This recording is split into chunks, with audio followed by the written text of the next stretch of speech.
Hello, and thanks for watching. If you use VLOOKUP, you're well aware of its usefulness. However, most of the time we're matching or looking for an exact match, so we're using the false argument. In this short video, I'll go over some useful ways to use the true argument where we don't need to find an exact match.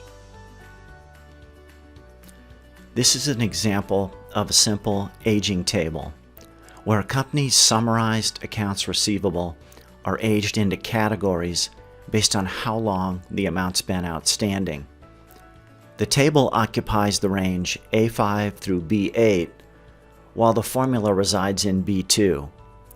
The formula refers to A2, and since 51 is entered, the formula returns 31 to 60 days. The formula with the true argument doesn't find an exact match.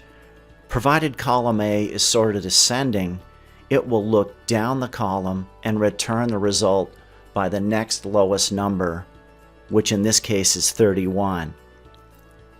So let's see, 51 is greater than 0, so move to the next row. 51 is greater than 31, so move to the next row.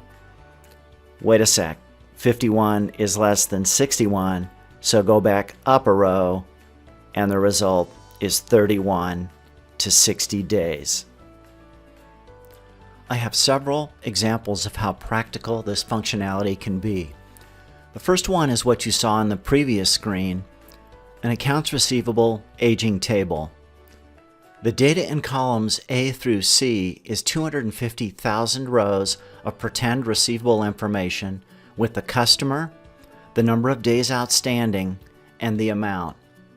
The aging table is in columns F and G. As I mentioned previously, the table must be sorted ascending.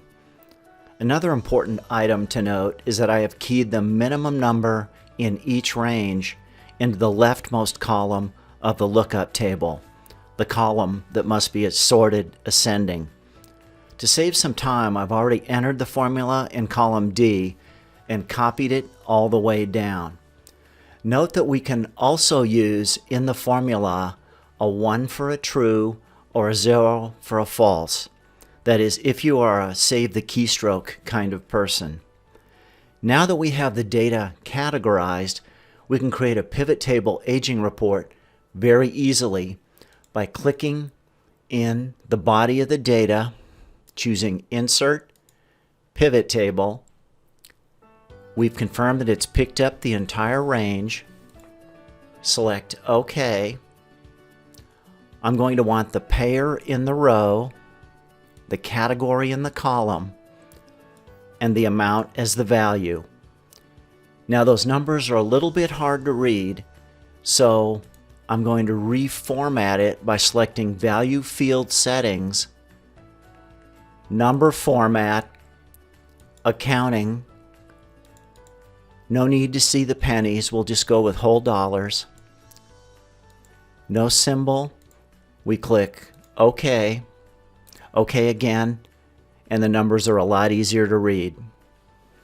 Now, in reality, you probably wouldn't want that much outstanding over 91 plus days. However, bear in mind, this is not real data. The next example is a tax table.